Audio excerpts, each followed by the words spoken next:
वळत नागपूरकडे नागपूरच्या दंगलीच्या तपासादरम्यान एक मोठी घडामोड समोर आली आहे। या हिंसाचारात बांगलादेशी दहशतवादी संघटनांचा सहभाग असल्याचा संशय पोलिसांना आहे।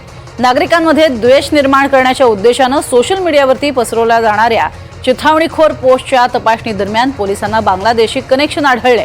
ही माहिती समोर आल्यानंतर पोलीस आणि गुप्तचर संस्था सक्रिय झाल्या। अधिक माहिती घेऊयात, प्रवीण मुधोळकर आमचे प्रतिनिधी आपल्या सोबत आहेत। प्रवीण, काय अधिक माहिती? बांगलादेशी कनेक्शन असल्याचा दावा होतोय। नागपूर पोलिसांनी अनेक म्हणजे जवळपास 500-600च्या वर सोशल मीडिया अकाउंट जे आहेत ते चेक केले होते आणि यातले बहुतांश जे असे वादग्रस्त अकाउंट आहेत त्या अकाउंटवरती अशा हिंसेला चिथावणी देणारे मजकूर जे आहे ते आढळले आहे।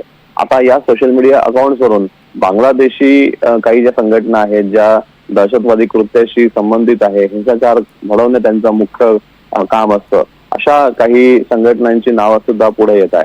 त्यामुळे हा जो हिंसाचार आहे, माथी भडकवण्याचं जे काम आहे ते एका दिवसात काही होत नसतं, पण अशी जी लोक आहेत माथी भडकवणारी तर यांच्या सोशल मीडिया साईट्सवरती वेळोवेळी मजकूर येत असतो।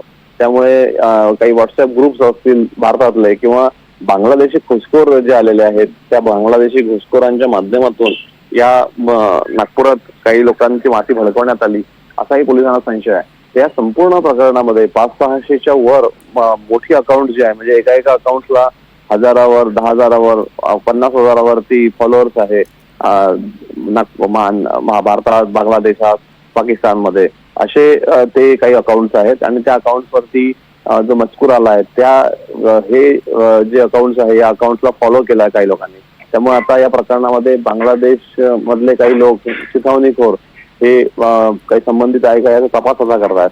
त्यामुळे आपण कालच बातमी दिल्याप्रमाणे या प्रकरणामध्ये ATS तपास करणार आहे आणि जर गरज भासल्यास NIA राष्ट्रीय तपास यंत्रणा सुद्धा या प्रकरणाचा तपास आपल्या हाती घेऊ शकते।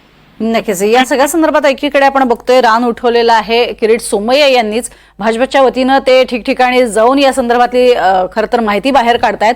यामध्ये आतापर्यंत नागपुरात यापूर्वी अशी काही माहिती बाहेर आलेली होती का? किती बांगलादेशी हे अशा पद्धतीनं वास्तव्यास आहेत नागपुरात? किरीट सोमय्या मागच्याच महिन्यात नागपुरात आले होते आणि किरीट सोमय्यांचं म्हणणं आहे की अकोला, अमरावती, नागपूर या भागामध्ये मोठ्या प्रमाणात बांगलादेशी घुसखोर आहेत आणि स्थानिक जे अधिकारी असतात ते अधिकारी, तलाठी वगैरे हे त्यांना जन्म प्रमाणपत्र वगैरे देतात आणि त्यामुळे त्यांना रेशन कार्ड, आधार कार्ड वगैरे बनतात। त्यामुळे यापूर्वी अचलपूर, अमरावती या परिसरात दंगल झाली होती आणि त्या दंगलीत सुद्धा आधार कार्ड काही सापडले होते, काही बांगलादेशींकडे भारतीय आधार कार्ड सापडले होते। त्यामुळे काही जे भाग आहेत तिकडे पश्चिम बंगालमध्ये 52 परगणा वगैरे त्या ठिकाणून एंट्री सहज मिळते आणि तिथून ते आल्यानंतर काही रॅकेट्स आहे। जसं मुंबईमध्ये एखाद्याला पकडलं होतं की आधार कार्ड काही 500 रुपयात ते बनवून द्यायचे। त्यामुळे नागपुरातली स्थिती तशीच आहे।